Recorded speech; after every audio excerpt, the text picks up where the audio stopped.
Olá, pessoal! Boa noite! Eu sou Janaína Silva, historiadora e fundadora do podcast Fala Clio. E antes de começarmos este episódio, falarei de algumas questões importantes. Este podcast foi pensado como um espaço de diálogo e escuta entre historiadoras e historiadores. No Fala Clio, conversaremos sobre histórias, pesquisas científicas, trajetórias acadêmicas, perspectivas teóricas, metodológicas, conceituais e cotidianos da profissão, de maneira humana e leve. E para que esta iniciativa prospere, o Fala Clio precisa de você. Curta, comente e compartilhe. Agora, aproveite este episódio. A convidada de hoje é Daniele Silva Moreira dos Santos. Ela é professora de História na Rede Privada de Ensino Básico de Goiânia, mestra e doutoranda em História pela Universidade Federal de Goiás, além de ser graduada em História pela mesma instituição. É especialista em Educação Técnica e Profissional pelo Instituto Federal de Goiás, além de membra do GEPEG, Grupo de Pesquisas e Estudos, filiada ao CNPq e ao UFG. É atleta de final de semana, gosta de praticar corrida e yoga.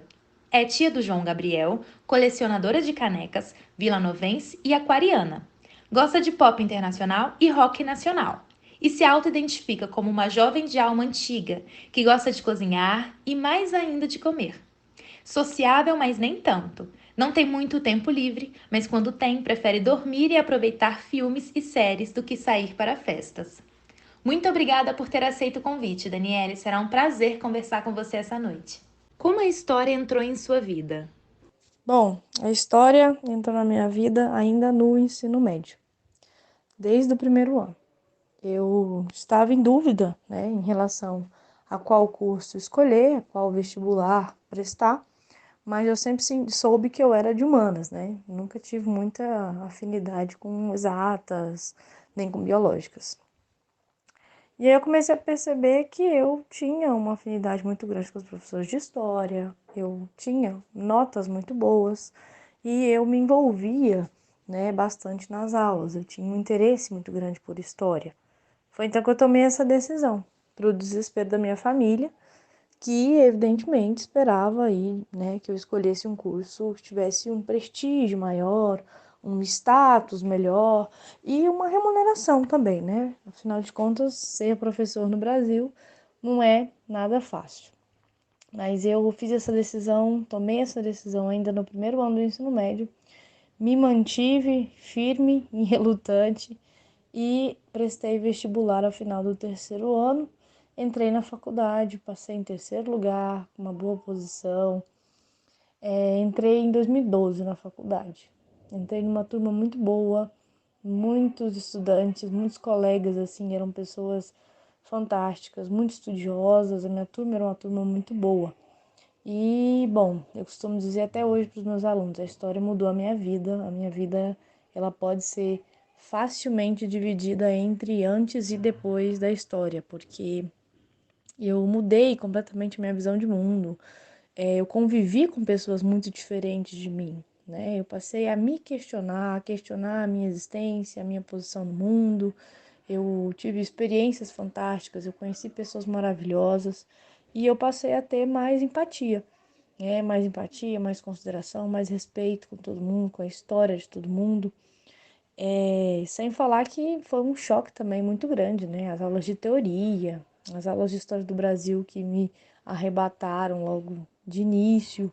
Também estudei bastante medieval no comecinho, fazia parte, desenvolvi pesquisa na área de medieval. Participei de vários grupos de estudo e aprendi a estudar, né? Que é uma coisa que a gente só percebe depois que a gente entra na faculdade. Eu saí como uma aluna de ensino médio, uma aluna que tinha um desempenho razoável, caí numa universidade pública, num curso de humanas, com uma carga horária gigantesca, uma dinâmica muito diferente do ensino médio. Então, foi um choque e no começo foi bem difícil a adaptação, mas deu tudo certo. E aí, ao final dos 4 anos de história, depois de muitos ônibus, muitos almoços no restaurante universitário, muitas tardes na biblioteca, muitos núcleos livres, aí eu consegui me formar e já engatei um mestrado.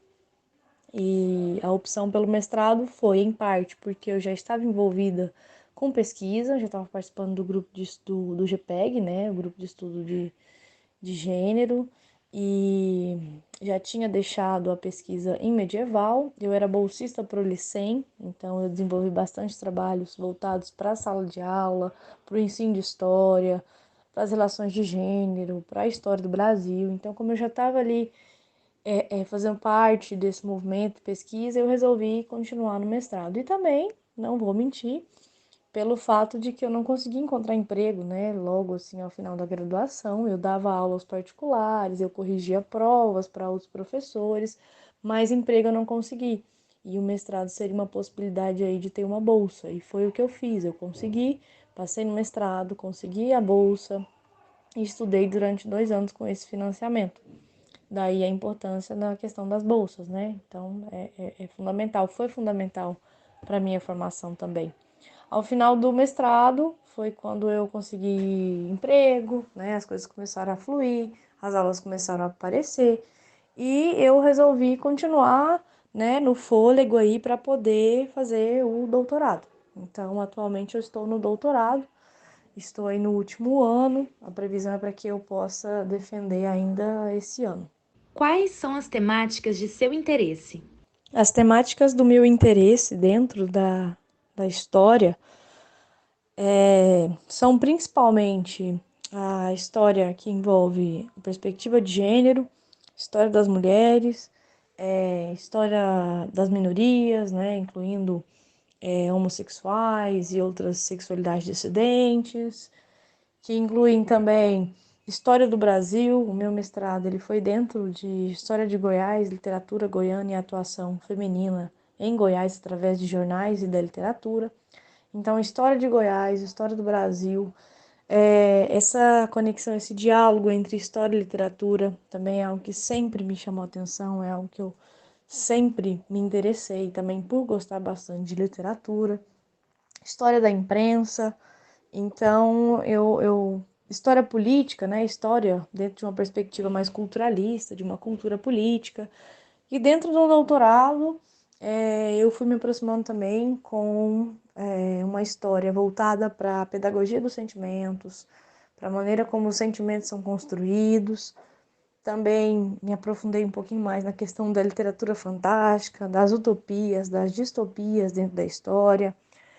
Esses são os meus campos de atuação, são os campos em que eu, ao longo de toda essa minha vida acadêmica, tive a oportunidade de me dedicar, além também da questão envolvendo história e educação, que foi algo que eu tive a oportunidade de me dedicar durante os meus estágios, durante a vigência da minha Bolsa ProLicem, que eu desenvolvi materiais didáticos, eu desenvolvi propostas de intervenção pedagógica. Então, todos esses campos são os campos aos quais eu me dedico. Especialmente, atualmente no doutorado, a questão da literatura, do gênero e das fantasias e também da política das emoções. Quais são seus trabalhos mais recentes? Os meus trabalhos mais recentes incluem a minha dissertação de mestrado, né, intitulada Construindo o Lar e Conquistando a Rua, Discursos e Práticas Femininas no Jornal O Lar, entre 1926 e 1932, que foi defendido em 2018. Eu também tenho um artigo que foi publicado na revista Dimensões, da UFES, em 2020. Esse artigo foi produzido em conjunto com a minha orientadora e o título dele é A Intelectualidade Telúrica de Ada Curado, uma grande escritora em Goiás no século XX. Destaco também um capítulo do livro História das Mulheres, Relações de Gênero e Sexualidade em Goiás, publicado pela editora Paco em 2021, com a organização da professora Ana Carolina e do professor Murilo Borges. E eu tenho um capítulo nesse livro, juntamente com a professora Ana Carolina, é o capítulo 1, intitulado O Protagonismo Goiano de Augusta de Faro, Fleury e Iracema de Carvalho Curado, História das Mulheres, Relações de Gênero e os Esquecimentos das Narrativas Canônicas. E eu também tenho uma publicação de 2021 na revista Aleri, da Unemat, do dossiê sobre literatura e utopia. E o título do meu trabalho nessa revista, né, desse artigo, foi A Escrita de Ada Curada e Silvina Ocampo, Trajetórias Históricas e Políticas do Gênero e da Literatura Fantástica entre Brasil e Argentina no século XX. Então, essas são as minhas publicações mais recentes, além da participação em alguns eventos, como a Semana de História, com a publicação da apresentação em anais, né, os anais do evento. Quais perspectivas teóricas, metodológicas e conceituais você tem mobilizado em seus trabalhos? A minha perspectiva teórica e metodológica inclui o conceito de gênero, dentro de uma perspectiva mais culturalista, né, da história, a partir ali das contribuições da Escola dos Análises. Então, seria uma perspectiva mais culturalista, que tende mais aos estudos que envolvem, né, as relações de gênero e também as relações de poder dentro de uma perspectiva mais Foucaultiana, mas também sem esquecer, né, as condições materiais de existência e também durante o mestrado, eu me dediquei bastante aos estudos sobre representação, discursos, práticas, e atualmente eu também tenho me interessado bastante pela área da perspectiva de estudos que envolvem decolonialidade, essa questão da decolonialidade dos saberes, das práticas, e tudo que envolve uma perspectiva mais feminista da história também é algo que eu me interesso bastante.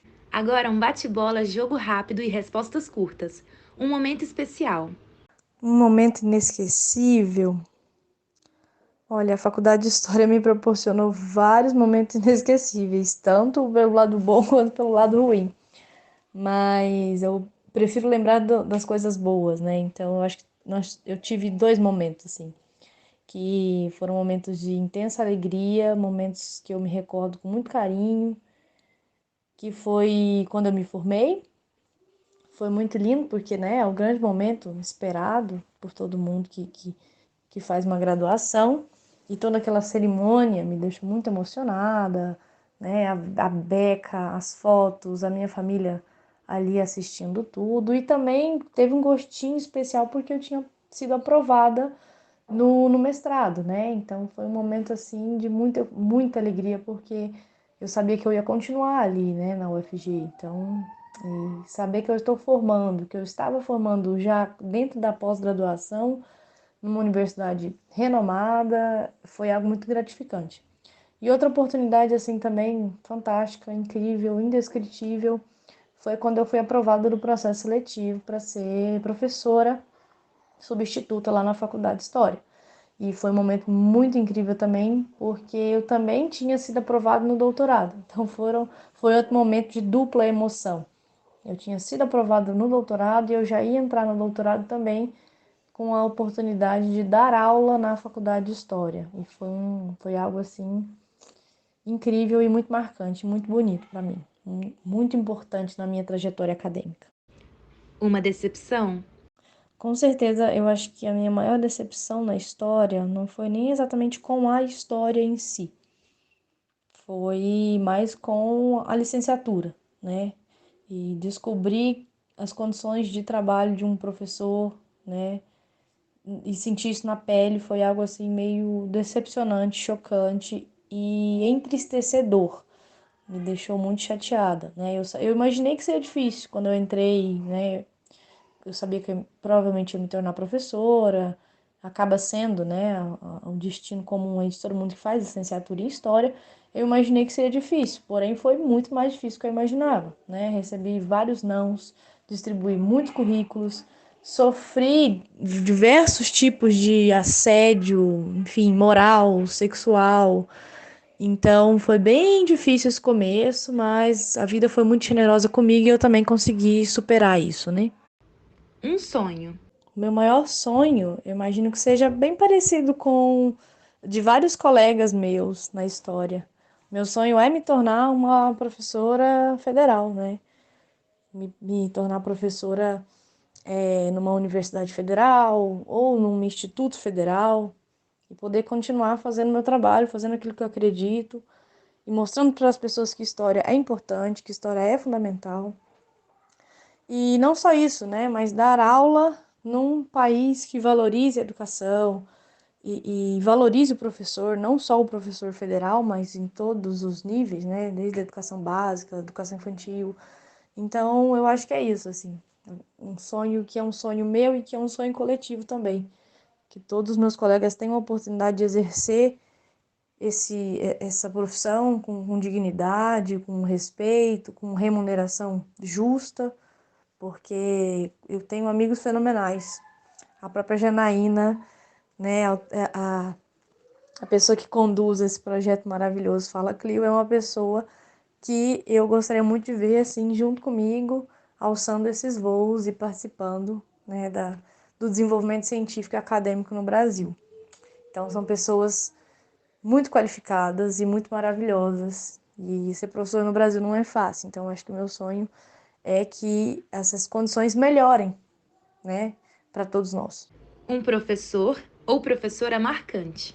Um professor ou professora que me marcou, né? Eu acho que eu tive mais experiências boas com professoras. Além da minha própria orientadora, uma pessoa muito querida que me ajudou muito,